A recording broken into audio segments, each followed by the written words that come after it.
Now, of course, when people get to know you, they'll judge you by more than just how you appear, but physical, outside, inside. Here's what's good advice. Make sure the outside is an excellent reflection of the inside.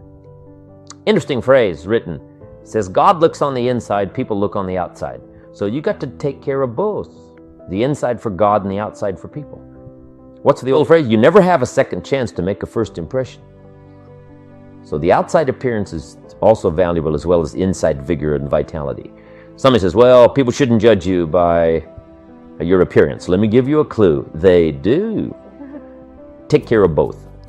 Here's another one. I had to work on being late.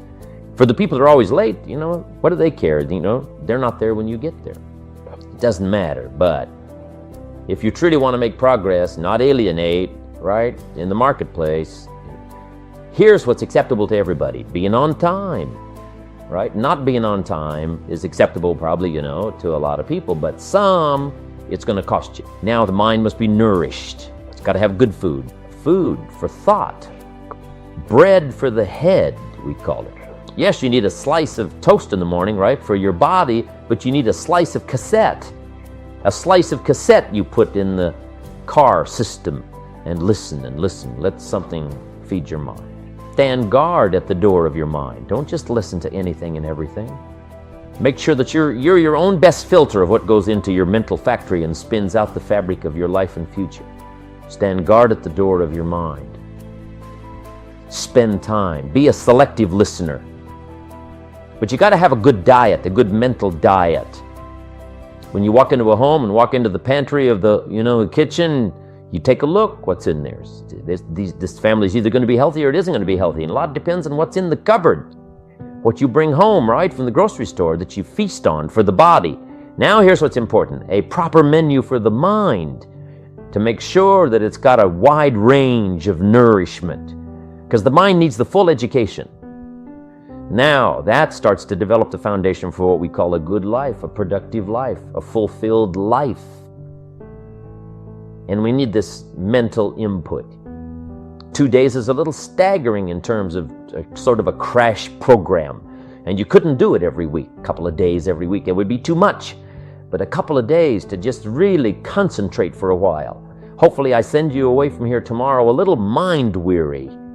Right? Of taking all these notes and trying to get it all and trying to think about it while you take notes. I know it's an intense session of a couple of days, but I'm telling you it's going to be so valuable for me to express it and for you to get it. Because then you just load up your wagon full of stuff here. Mental wagon to take it home and sort it out and decide what's valuable to try today. Some that you're going to think about a little bit later, but now at least you've got it. So that you'll have mental food to feast on long after the lights are out and we've left the premises. So, feed the mind, debate, exercise, a continual diet. You can't go too long in between the classes and the schools and the seminars and the sermons and where things are being taught of value. Here's what else is important. You got to go to everything you can afford. Have a good plan, weekly plan, monthly plan to go to a variety of things. And don't miss the chance. Even if you're involved in a certain company and they say, we're going to have a training class, and you say, I've been to one of those. I'm asked, you got to go again, and you got to go again. You can't get it all the first time. Here's what the early Christians were taught. Don't neglect the assembly. Why? We got a brand new idea. One is it's being challenged. We need the strength of each other and the exchange of ideas to make this thing grow. And 2,000 years later, it's a very vigorous movement. But they were taught when it started, don't neglect to get, every time they call a meeting, make sure you're there every time they call a meeting. And whatever industry you're in, whatever company you're in, when they call a meeting, make sure you're there. When they call a little training class, make sure you're there. Here's why. Some of them are going to be life-changing. And you don't know which experience is going to be life-changing. You can't pick the one. You just got to go. One is life-changing. You go. Another one is life-changing. You go again. Another one is life-changing. For the people that were there, somebody that you met, something that you heard, and that one was just perfect. The atmosphere was right, the crowd was right, and everything was right, and you'll never be the same again. And you don't know which one that's going to be. That's why you've got to pursue. Go often, Have a good plan for the search of knowledge and ideas that can inspire to the best of your potential. So now we've got the physical, we've got the spiritual, we've got the mental parts of personal development. People have asked me for the last 24 years, how do you develop an above average income? And the answer is, become an above average person. Develop an above average handshake. Some people want to be successful, they don't even work on their handshake. As easy as that would be to start on. They let it slide, they don't understand. Develop an above average smile. Develop an above average excitement. Develop an above average interest in other people. Develop an above average intensity to win. See, that'll change everything. Probably one of the most frustrating experiences in life is looking for an above average job with above average pay without becoming an above average person. It's called frustration. And Mr. Shelf gave me probably the greatest clue he gave me when I first met him. He said, Jim, if you want to be wealthy and happy the rest of your life, just learn this lesson well. He said, learn to work harder on yourself than you do on your job. Then Mr. Shelf gave me probably one of the most important clues among so many things he taught me. But this was in those early days. Mr. Shelf was very kind, but he was also very abrupt. And he had these interesting questions to ask. I'm giving him a little rundown one day on how things hadn't worked out for me. He said, Mr. Rohn, I've got the answer for you if you will listen carefully. And listen carefully I did that day and for the next 5 years. If somebody's wealthy and happy, you gotta listen. He said, Jim, I've only known you a short time. But he said, it's already my honest opinion that for things to change for you, you got to change. That wasn't quite the answer I was looking for. But that's the answer he gave me, and I pass it along to you on this warm summer evening in Anaheim, California, 1981. For things to change for you, you've got to change.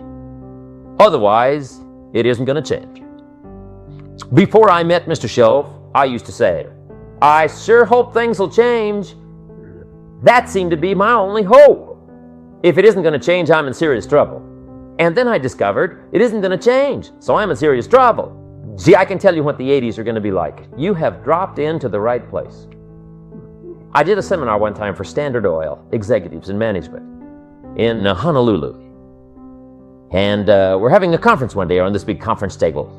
And one of them said to me, Mr. Rohn, you know some fairly important people halfway around the world. What do you think the 80s are going to be like? I said, gentlemen, I do know the right people. I can tell you. So they all listened very carefully. And I said, gentlemen, based on my wide experience, I can really honestly say to you, in my opinion, in the 80s, it's going to be about like it's always been. Aren't you glad you came? That's inside. I don't pass that around just everywhere. Now, of course, I said that to make a point, but I also said it because it's accurate. It's going to be about like it's always been. It isn't going to change. The tide comes in and then what? It goes out for 6,500 years that we know of, recorded history, and probably long before that. So it is not going to change. It gets light and then what? It turns dark. 6,500 years. See, it's not likely to change. First, you need to produce enough to survive. If a man is by himself and he produces enough for himself, that's called self-care. Then, if you want to live a higher life, a companion or get married, he now must produce enough for himself and his wife. Somebody says, well, why work that hard when you could just take care of yourself? But that's okay. This is not a moral question. This is a question of, do you wish to live a higher life, a better life? And almost everyone would agree that would be a better life to be with somebody. But now comes the challenge now to produce enough for two instead of for one. Now they decide to have children. Now the man must figure out a way to produce enough for himself and his family, his children. And the question always is, why do that? Why not just take care of himself? And said, this is self-care. First to survive, then to live a better life. He pays that extra price of producing more than he needs for himself so that he can live a better life. Then the next challenge is that the end of it? And the answer is no. Why wouldn't a man think of ways now to produce more than he needs for himself and his family? And the question is, why work that hard? Why do that? The answer is to be generous, which is an even higher life. Then I take it 2 more steps. Why not accept the challenge to produce much more than you need for yourself and for your family? Somebody says, well, that's ridiculous. Why do that? You don't understand. It's to live a higher life. Then I take it 1 step further, to produce far more than you need. What a way to live. Extraordinary. It's okay to live an ordinary life and a pretty good life, but how about an extraordinary life? To produce far more than you need for yourself and your children. Suppose you make $10 million a year and you and your family only need $3 million. Some families are more expensive than others, but let's say $3 million would pretty well cover most every family. Now you've got $7 million to give, to share. How about that kind of life? It's called extraordinary. To produce more and far more than you need for yourself. It's best to earn some of that early money in lifestyle. Go to the movies. Take 2 vacations instead of 1. Just some little extra things that now the family gets inspired by this new commitment to earning more and becoming more and making the studies and learning the skills and whatever you have to do. Now you make it more worthwhile for the family by thinking of lifestyle changes that now become very exciting. Go to the concert. My parents said, don't miss anything. Don't miss the play, the music, the songs, the performances, the movie, whatever's happening. At age 93, my father, before he died, if you would have called him at 10:30, 11 o'clock at night, he wouldn't be home. He's at the rodeo, he's at church, he's at the play, the performance, he's watching the kids play softball, age 93. So he did it as well as taught it. Don't miss anything. So those changes in lifestyle. When I started making some extra money, I opened up an account for my wife, and I called it No Questions Asked Account. And I said, here is the checkbook for a new account. And it's called No Questions Asked. I'll just keep putting money in there, and you spend it for whatever you wish. It was life-changing. It wasn't a fortune, but she didn't have to ask anymore for money. Because I could sense that it was a little embarrassing at times when she had to ask me for money. I thought, well, that's not good. So the first time I get a chance, here's what I'm going to do. And sure enough, I did it. No questions asked account. You can't believe what that did. It was absolutely amazing. Anything you can think of that helps to change lifestyle is called making a living, but also making a life. Lifestyle, social friendships, church, community, country, all those things that make a composite of our overall life. You start furnishing that with new vigor, vitality, money, whatever it takes to expand your life into what I call the good life as well as economics. It doesn't take a lot. How much is a movie, right? Even for a person of modest means, $6 or something. Costs $60 million to make it and only costs $6 to see it. Part of it's just simply priority. Less soft drinks, more movies. Everybody's got the money. The story I tell of the lady who invested the $1, now she's a millionaire. So she had the $1. Depends on where you put it. Probably nothing more rewarding than conversation. Sometimes you need to be alone. For all of my busy life, from Milan to New York to Paris to Mexico City to the giant cities of the world, I do seek solitude, but only for short periods of time, not long periods of time. But it is important for me to get away, think and ponder and wonder about my life and what's happening, what's going on, where to go from here. But some of the greatest rewards are in personal conversation. I've got some close friends, some mentors that have been around for the last 50 years for me. That a couple of hours of conversation and you've got enough to feast on and live on for a while till you can have the next one. But it's easy to be a little too busy to go to lunch with a close friend and not miss it, or spend an evening with 2 or 3 families and enjoy life. How much is a concert? $25, $30, $40. Someone says, well, poor people can't afford to go to a concert. So, it's only 8 Coca-Colas. It just depends. So you save up your soft drink money and you do some special things. So lifestyle to live well doesn't cost a fortune. All it costs is paying attention.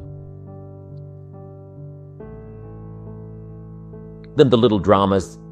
I told a story about calling my father after my mother died. My father lived another 8 years.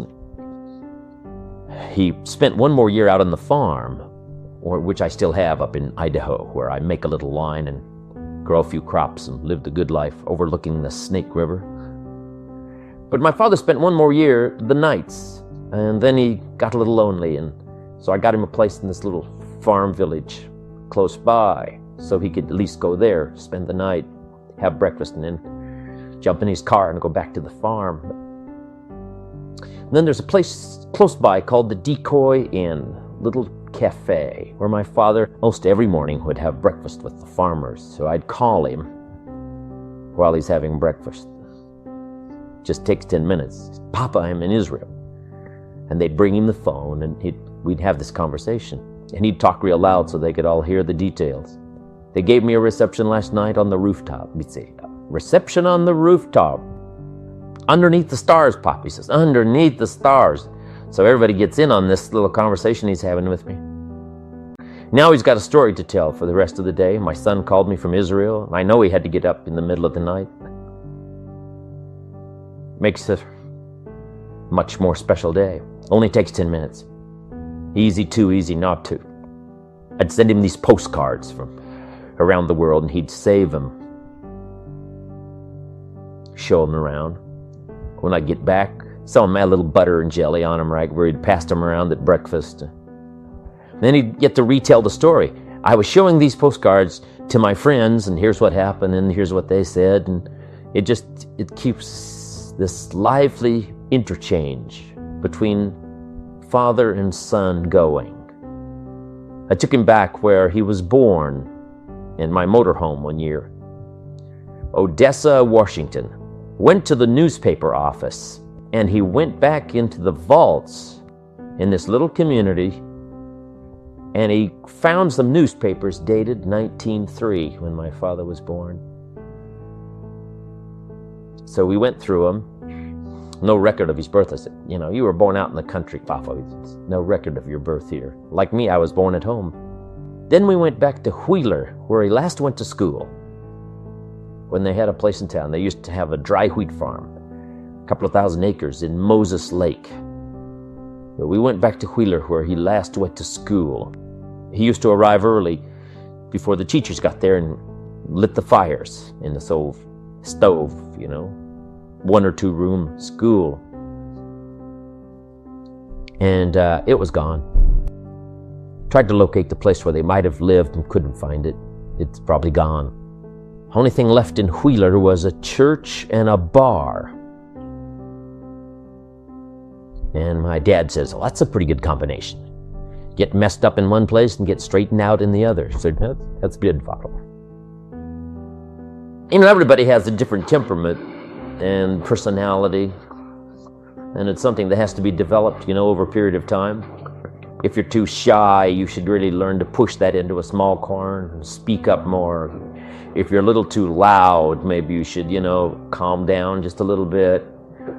But we shouldn't try to just radically become someone else.